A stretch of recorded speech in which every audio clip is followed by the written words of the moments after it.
BTR account खालामबाय बे BTR एकाउन्टआवलाय माथो दं बिटिआरखौथ' जेबो गैया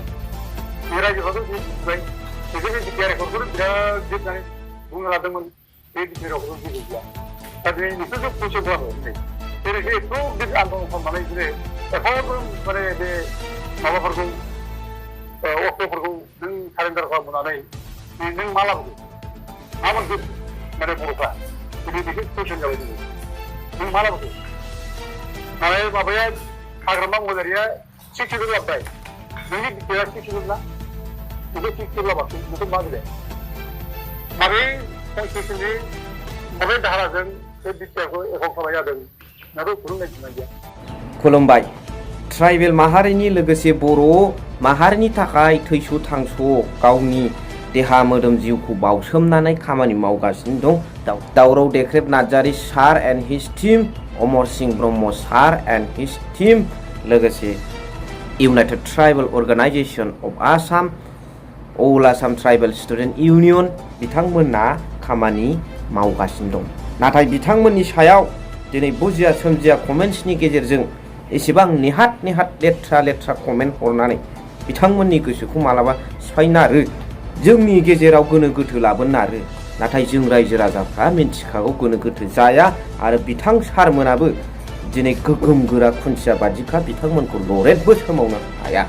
नाथाय थार ओंथियाव बिथांमोना जायखौ फोसावदों बेयो थारैनो रायजो राजाफोरनि थाखाय साननो गोनां बाथ्रा आरो सैथोखौ बुंनानै होदों मानोना मानगोनां बिटिआरनि सीएम प्रमद बर' बिथाङानो बुंदोंमोन ट्रेन्सफरमेशनखौ बिटिआराव लाबोनो सान्तिखौ बिटिआराव लाबोनो उन्नतिखौ बिटिआराव रेपिड स्पिडआव जाफुंहोनो गोख्रै जाफुंहोनो होननानै नाथाय बिथांमोना टटेलि फैलार बिथांमोननि मिशन भिजन गासिबो फैलारजोब दिनै बिटिआरनि एग्रिमेन्टनि दफाफ्रा मोनसेबो मावफुंजायासै बिथांमोना सिथुनानै नैबे मावफुंजाबाय होननानै बुंनो हानाय दिनैसिमबो क्षमता गैया स' दिनैनि भिडिअआव बेखौनो नोंथांमोनजों सावरायगोन hello' everyone once again welcome back to the channel दिनैनि गोदान भिडिअ नोंथां बयखौबो गोसो गोथारै बरायदों लोगोसे आसा खालामो इसोरनि अननायाव नोंथां बयबो मोजां दं गिबियावनो मानगोनां प्रमद बर' बिथाङा BTC इलेक्शन 2020 सनाव जेब्ला जादोंमोन बेनि सिगां मा खोथा बुङामोन इसेबां गोलावखौ नांला दिनै बिथाङा पावार दं एलायन्सआव दङ दिनै बिटिआर एग्रिमेन्टनि मोनफ्रोमबो दफाखौ जाफुंहोनायखौ नांला 60% बिथाङा जाफुंहोब्लाबो दिनै रायजो राजाफ्रा सन्तुष्ट जागौमोन गोबां लिरनाय दंमोन बिटिआर एग्रिमेन्टनि दफायाव नाथाय बिथाङा दिनैनि समाव आसि थुनानै खोन्थानो आन्था बिटिआर एग्रिमेन्टनि दफाया मोनसेबो जायासै बबे मोनसेया जादों बिथाङा आसि थुनानै दिन्थिनायसै नाथाय दिनै दैदेनगिरि सेन्ट्रेलनिफ्रा गोबां अमित शाह बिथां सारमोना फैनानै बिटिआराव फैनानै मिटिं खालामफैनानै मिटिंनि गेजेरजों बिबुंथियाव बुङो 98% एबा 96% बिटिआर एग्रिमेन्टनि दफाया जाफुंबाय होननानै नाथाय दिनै जाफुंबायब्ला ट्राइबेल इउनिभारसिटिया बोरो स्कुल कलेज प्रभिन्सियेलाइजेसना बोरो बड'फानि नामाव इनस्टिटिउटआ बोरो प्रमद बर' बिथांनि दैदेननायाव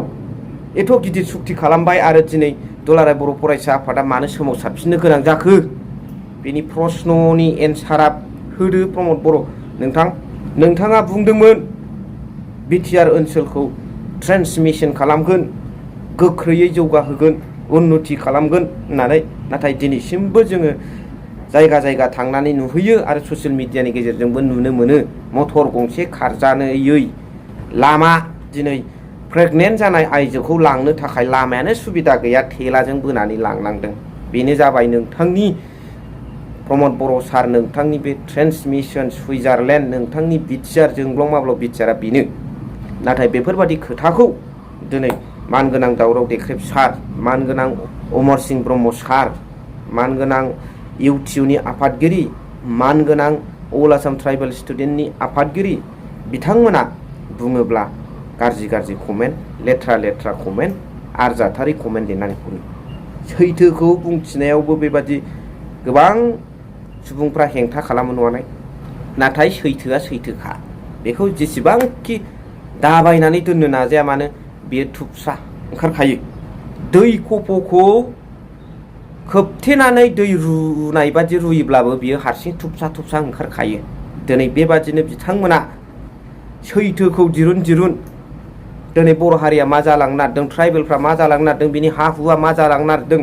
बेबादि माखासे सेन्टिमेन्टेल खोथाफोरखौ बिथां सारमोना, दावराव देख्रेब सारमोना, अमर सिं सारमोना खोन्थागासिनो दं, फोरमायगासिनो दं रायजो राजाफोरनि गेजेराव। नाथाय बिसोरखौ दमन खालामनानै माखासे लेथ्रा कमेन्ट्सनि गेजेरजों आरो लोगोसे माखासे दैदेनगिरिफ्रा लेथ्रा राव बाहायनानै दमन खालामनानै दोनो आरो। नाथाय बिथांमोना सैथोखौनो बुंगासिनो दं। बेनिखायनो दिनैसिमबो बिथांमोननि खोथाया बांसिन गनायजादों। रायजो राजाफ्रा बिथांमोननि खोथाखौ खोनासंदों। दा साफ्रोमबो आंनि जिबि ब्लग फेमिलि बिथांमोननिसिम आं बेखौनो खावलायदों, बिथांमोननि जा खोथा बुंनाय बेखौ मिडियायावल' बुंनाय होननानै साननानै दाला, गोसोआव गोला, नलेजखौ ला, मा जालांनो नागिरदों बेखौ सिन्था धारा खालाम। लोगोसे फैबाय थानाय इयुन निउ जेनेरेसनआ बिथांमोननिफ्राय नलेज ला आरो बिथांमोननि बुंनाय खोथाफोरनि पइन्ट्सफ्रा जोंनि थाखाय इयुननि थाखाय मा इंगित खालामदों बेखौ नोंथांमोना गोसोआव ला। आरो हारिखौ रैखा खालामब्ला, हाखौ रैखा खालामब्ला बिथांमोना बेसेबां खामानि मावगासिनो दं बेखौ नोंथांमोना नुखाबाय। बेनिखायनो बिथांमोननि पइन्ट्सजों जा खामानि मावनाय बेखौ नोंथांमोना गियानाव सोनानै ला। बेखौनो आङो साफ्रोमबो आंनि जिबि ब्लग फेमिलिनाव आर'ज गाबबाय। लोगोसे फैबाय थानाय BTC इलेक्सनाव जाय दोलोआ रायजोनि उन्नति मावखांबाय बा रुजुनायाव गोबां रायजो राजाफोरनि उन्नति मावदों, बे दोलोखौसो नोंथांमोना सेलेक्ट खालामनानै भट होबानो जाबाय। आं बेखौ जोबनायाव आर'ज खालामबाय। स' थेंक इउ भेरि माच फर वाचिं। लाभ इउ।